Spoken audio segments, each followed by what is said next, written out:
also lends itself quite well for geometry. The Viper has really nice frame rails at a really nice location, so our suspension arms for the car are very, very long, and that makes the geometry very consistent through its whole range of travel.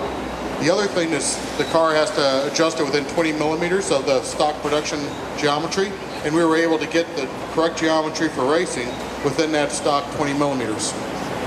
So, I mean, within that 20 millimeter range that the rules allow. So that's kind of one of the main things on the car.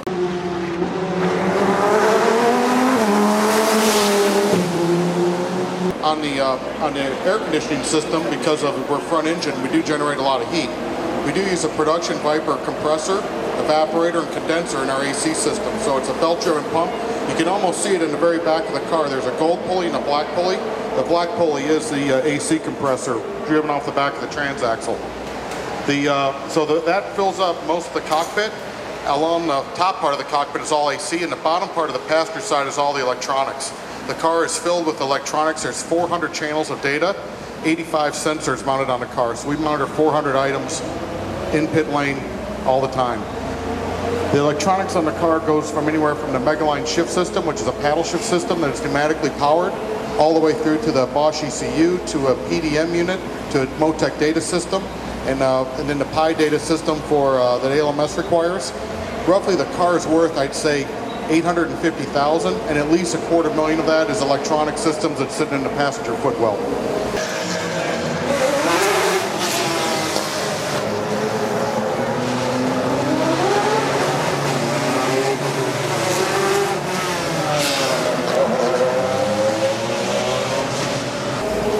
On the body side of the car is all carbon fiber body.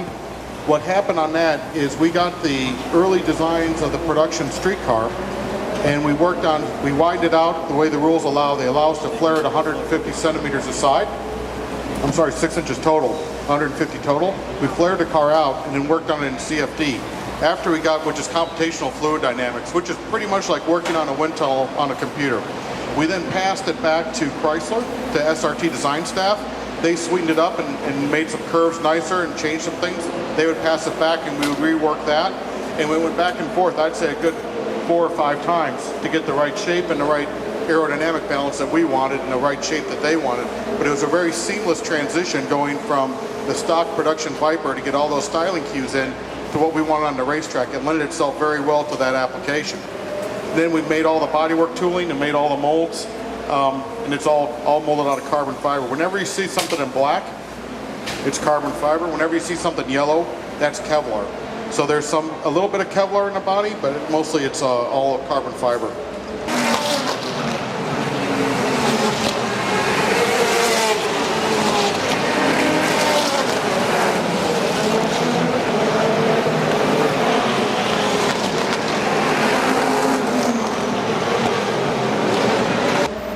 The team, we're based in Mooresville, North Carolina. The race car is designed and built and run out of one facility. Our other partners also on the project are Michelin. So we've been with Michelin tires the whole time, and obviously with Michelin you get a lot of support, you get a lot of grip, and that makes our jobs as race engineers a lot easier than it needs to be. It's really a great deal.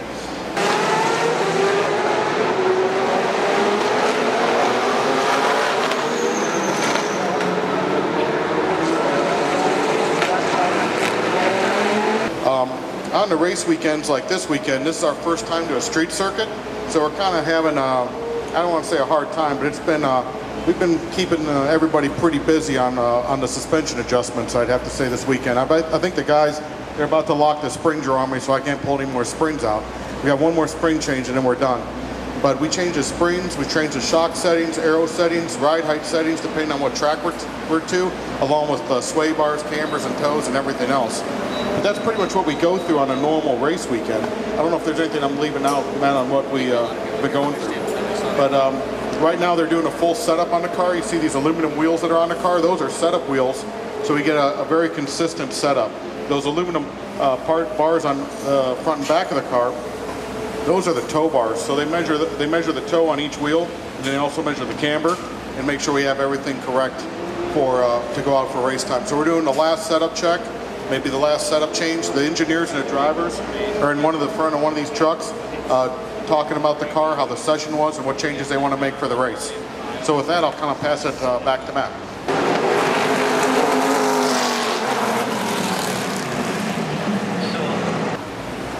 Yeah, so we were planning to do a little Q&A, but I figured I'd answer a couple of the big questions that always come up with a Viper.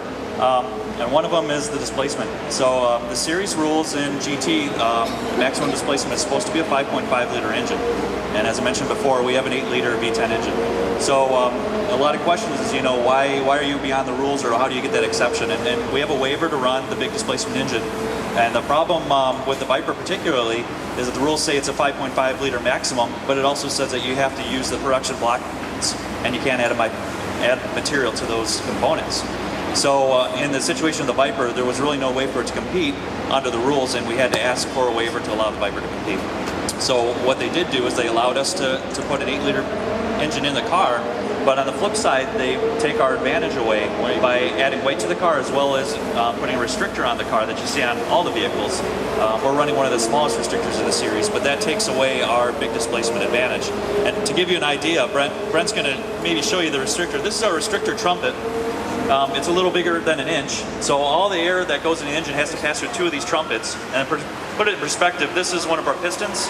We have 10 of these things pumping the air. So to say that the Viper's pulled down a little, or the engine's pulled down a little bit, is a bit of an understatement, but it works very well in the series because you see all the GT cars competing very effectively, and it allows us to compete with much normal lower displacement cars or lower horsepower cars at an equal level.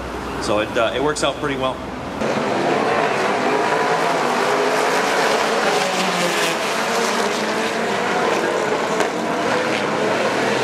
The other fact of the engine, because we're pulling such a minimum amount of air, we run out of air at very low RPM. So you'll notice the Viper doesn't necessarily sound like some of the other cars with small displacement engines. The reason is we're shifting right around 5,500 RPM.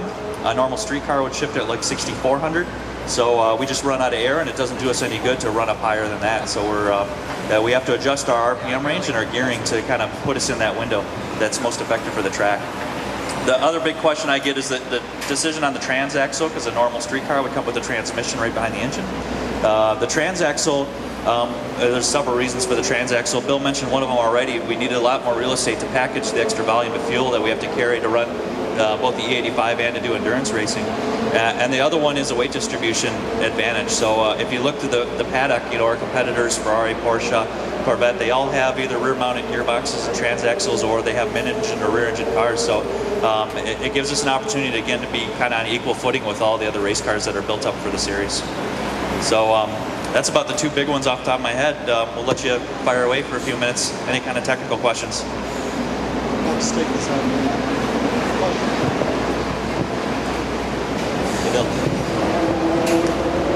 Did you mention earlier de-stroking the engine? Yeah. So the question was, did we mention that we de-stroked the engine? Normally the street car is an 8.4 liter engine. At the time that we started talking to the ACO about our displacement problems, there was still published, even though the rules said 5.5 liter, there was still a chart published in the appendice that had restrictors going all the way up to an 8.0 liter, which is basically a grandfathered rule from the Viper's earlier days in 2000. So the easiest thing to do was basically go off an established equalization table. And we knew we wanted to make a unique crankshaft for the car anyway per the rules. So it was pretty easy just to de-stroke the engine and keep the bores about the same.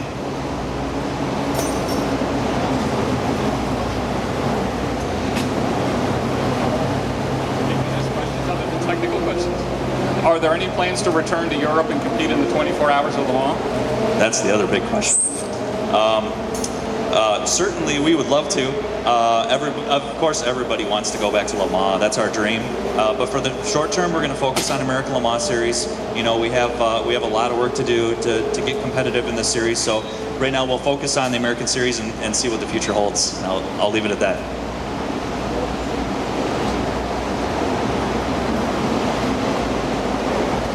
You must have more questions. I think you overwhelmed everybody with your technical abilities.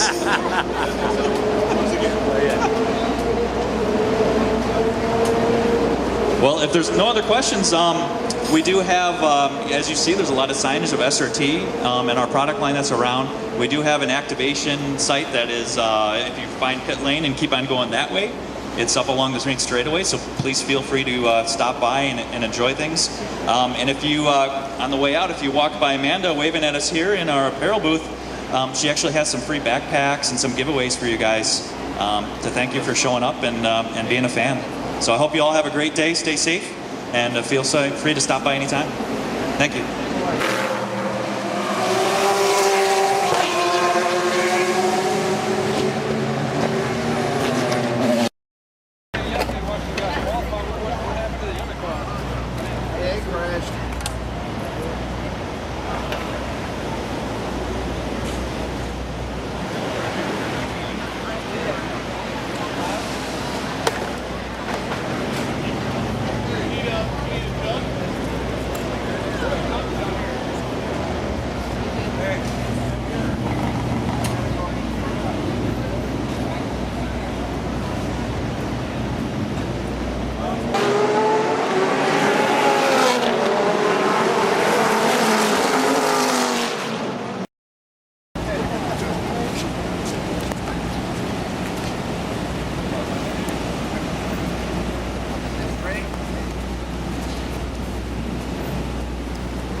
Sorry, left hand down. All right, let's try and swing it in. You got it. Right hand hard.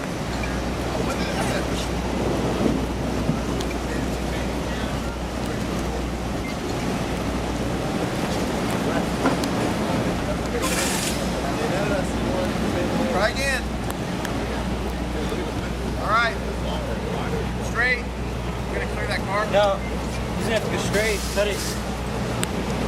All right, left hand down hard. No. I'll call it. Left. No. Straight.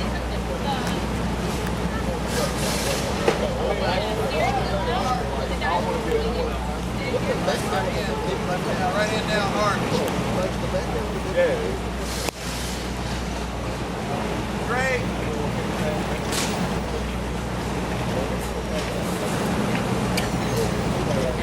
Right hand hard. How come you guys have